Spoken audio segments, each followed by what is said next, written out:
Hello everyone, नमस्कार मेरे प्यारे दोस्तों। मेरे भाई, इस वीडियो में हम समझेंगे अनुच्छेद 23 क्या कहता है, 24 क्या कहता है, 25 और 26 के बारे में समझेंगे। और यह हमारे संविधान के भाग 3 में आता है, जिसमें हम 12 से 35 तक पढ़ने वाले हैं।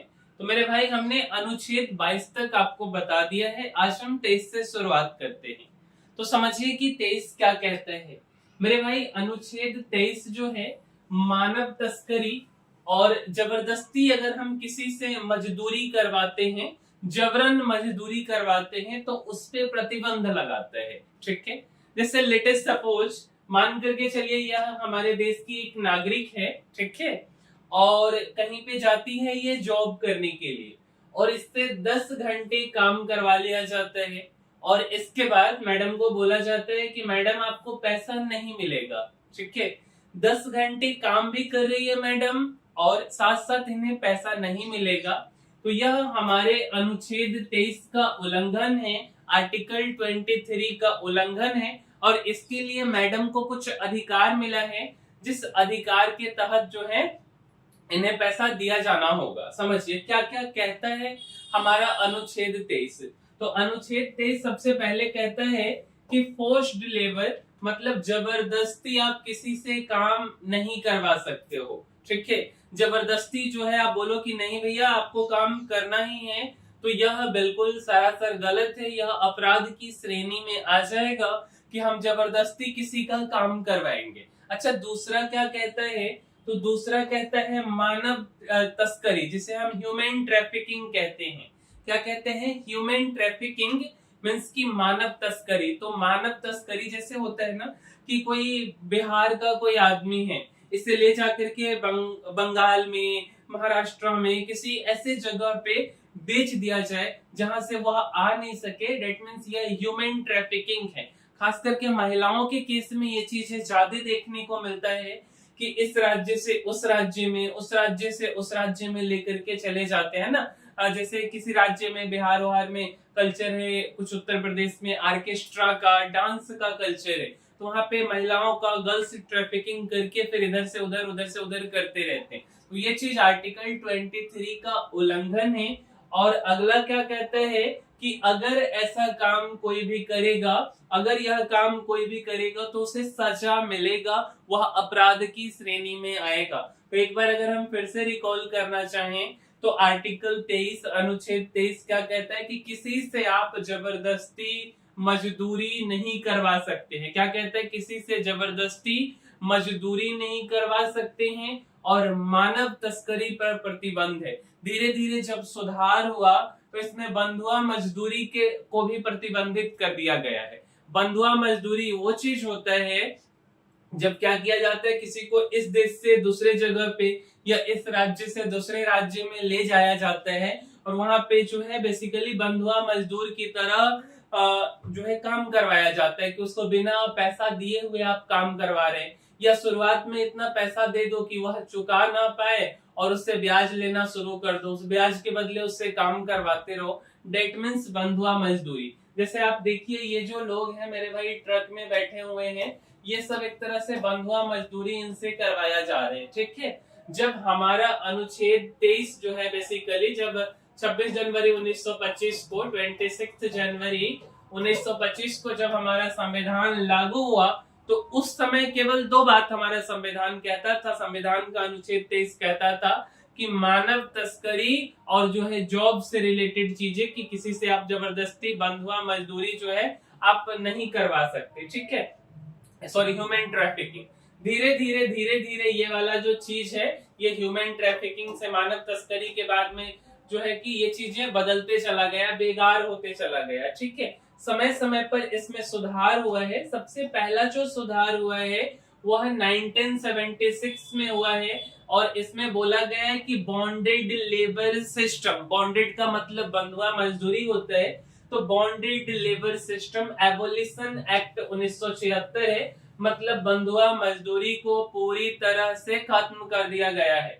दूसरा कि child labour provision and regulation act 1986, मतलब क्या है कि 14 साल से कम उम्र के जो बच्चे हैं उन्हें हैजार्डस इंडस्ट्री, जैसे कि खतरनाक काम होते हैं, लाइक पेंट इंडस्ट्रीज हो गया, ईंट भट्टा हो गया, कोयला का खान हो गया, वहां 14 साल से कम उम्र के बच्चे काम नहीं कर सकते हैं और यह अपराध की श्रेणी में आएगा अगर आप करवाएंगे तो। उसके बाद तीसरा जो है, समय समय पे सुप्रीम कोर्ट अपना ऐतिहासिक फैसला सुनाती है और सुप्रीम कोर्ट इसमें 1984 में फैसला सुनाई जिसमें बोला गया कि आर्टिकल जो 23 है वह राइट टू लाइफ है विथ डिग्निटी, मतलब कि कोई आदमी जी सकता है सम्मान के साथ, ठीक है।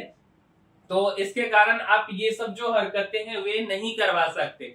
वर्तमान में एक दो आर्टिकल छपी थी, जैसे कि कर्नाटका में कोडागु डिस्ट्रिक्ट जो है, ठीक है, साउथ वेस्ट में ये पड़ता है, साउथ वेस्ट में सबसे साउथ वेस्ट डिस्ट्रिक्ट है, तो यहाँ पे कॉफी प्लांट हो गया, ठीक है, तो वहां पे ये बंधुआ मजदूरी का कल्चर है। अब बंधुआ मजदूरी जिन्हें नहीं पता है तो उन्हें एक बार हम समझा दें कि लेटेस्ट सपोज बंधुआ मजदूरी में भी कई श्रेणियां हैं।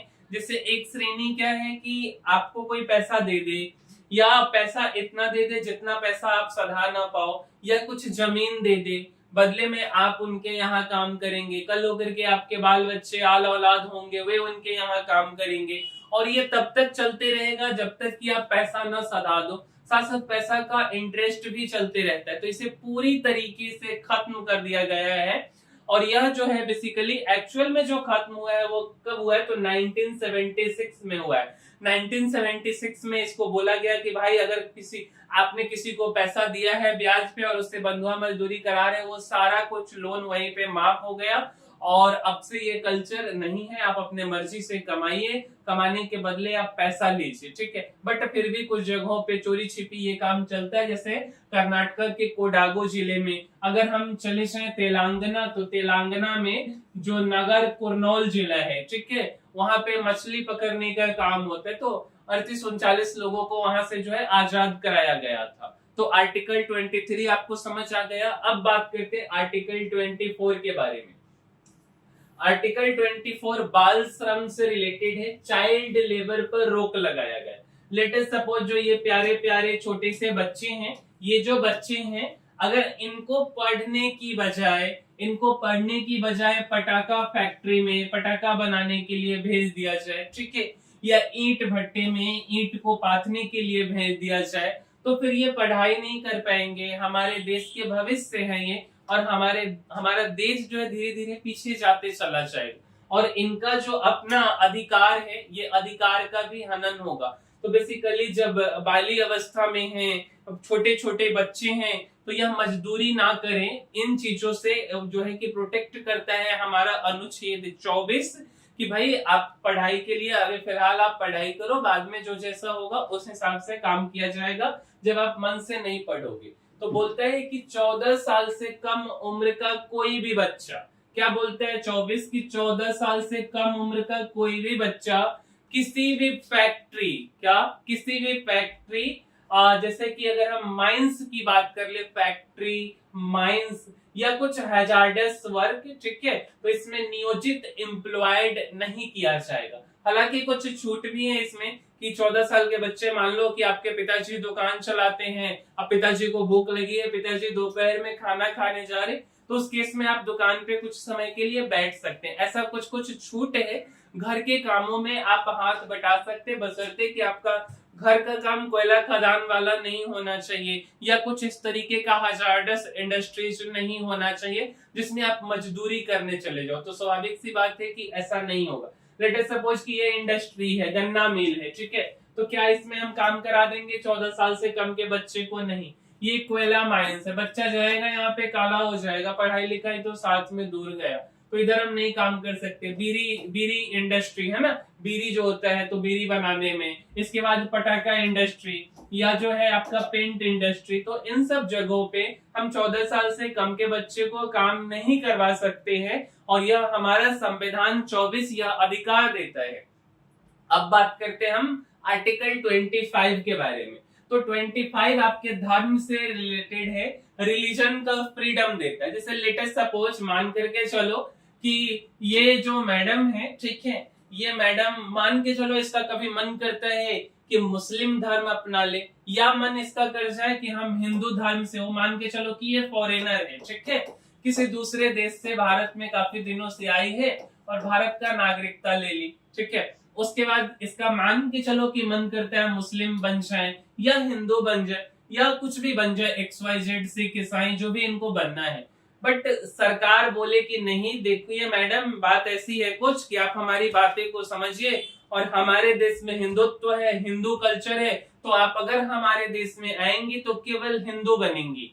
तो क्या यह संभव है? मैडम बोली कि भाई हम तरीके से भारत में रह के जो भी यहाँ नागरिकता लेने का, सिटीजनशिप लेने का प्रोसीजर है, उस प्रोसीजर के तहत हम भारत में आए हैं, रह रहे हैं, और हमें किसी XYZ धर्म से प्यार है तो हम वो धर्म अपनाएंगे ना, हम सरकार की बातें क्यों माने? तो मैडम बोलेंगे कि भाई आप फोर्स नहीं कर सकते, बिकॉज आई एम अ नागरिक, I am a citizen of your country, and for that I also have some freedom rights, and in article 24 our constitution given to me right to जो है religion, ठीक है। तो religion के अधिकार के तहत सरकार इनको फोर्स नहीं कर सकती। तो बात करते हैं कि भैया क्या कहती है हमारा कॉन्स्टिट्यूशन, हमारा जो कॉन्स्टिट्यूशन का आर्टिकल 24 है ये आखिर कहती क्या है?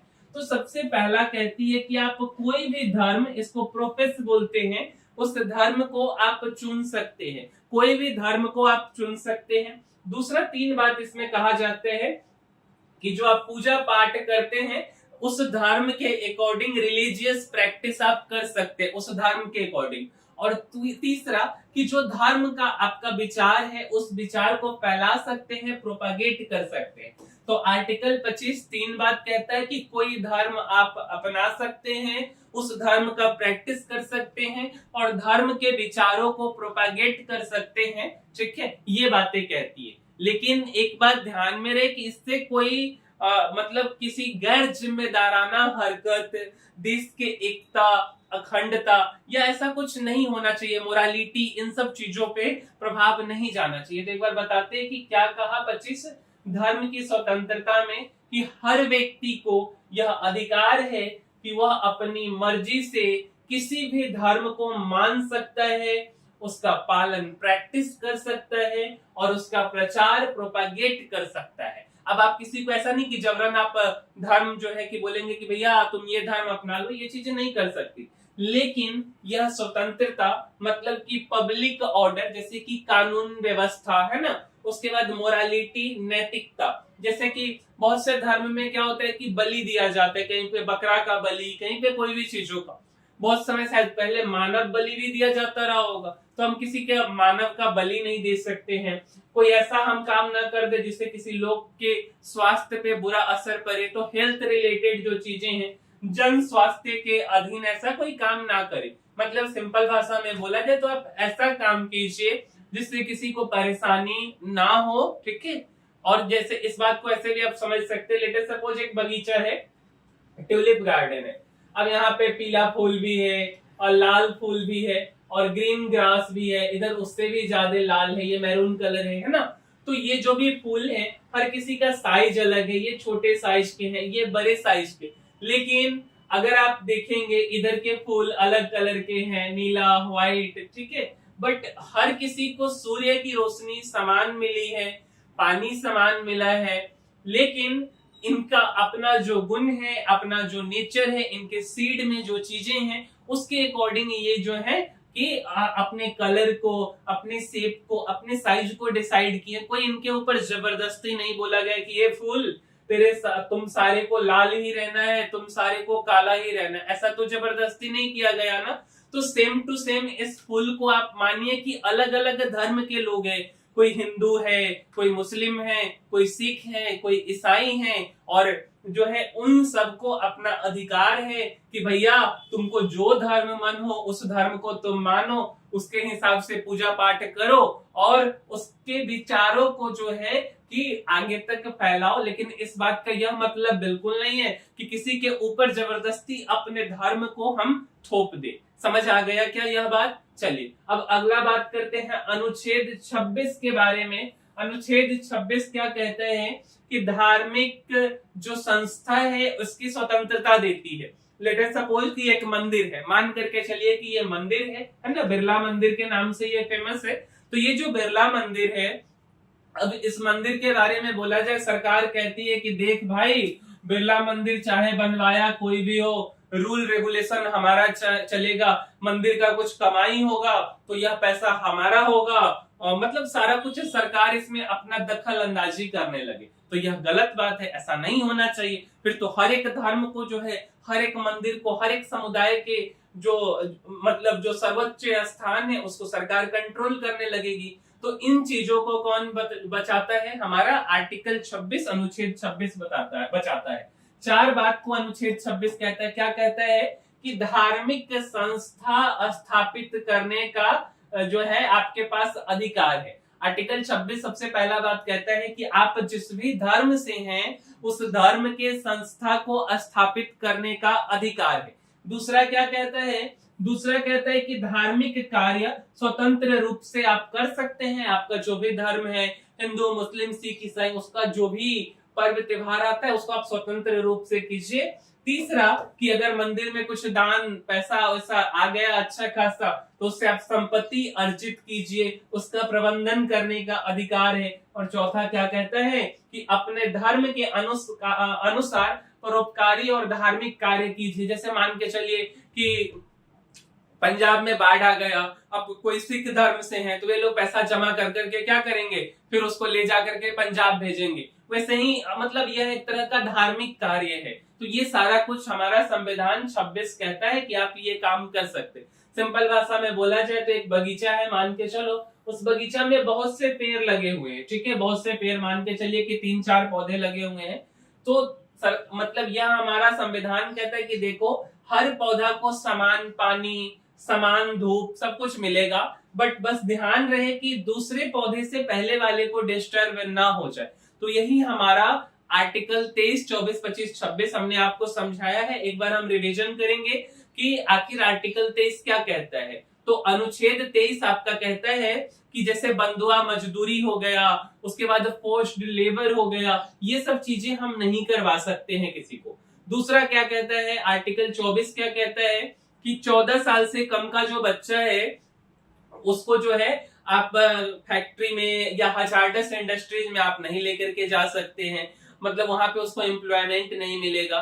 23-24। अब बात आता है 25 जो है धर्म से रिलेटेड बातें बोलते हैं कि हम जो चाहें वे धर्म अपने हिसाब से हम अपना सकते हैं, बशर्ते कि किसी को कोई इसके कारण प्रॉब्लम ना हो। हम समाज के एकता को, अखंडता को, देश के चीजों को हम जो है मतलब इससे प्रभावित ना करें। और फाइनली आर्टिकल 26 कहता है कि जो रिलीजियस इंस्टीट्यूशन है उसको अधिकार देता है कि आप अपना संपत्ति अर्जित कर सकते हैं। आप अपने धर्म के अनुसार से अपना संस्थान, मंदिर, मस्जिद या जो भी है समुदाय के, अलग अलग समुदाय का जो भी सर्वोच्च स्थान है उसकी आप स्थापना कर सकते हैं, उससे कुछ परोपकारी काम कर सकते हैं। तो ये सारा कुछ आपका संविधान 26 मतलब अनुच्छेद 26 कहता है।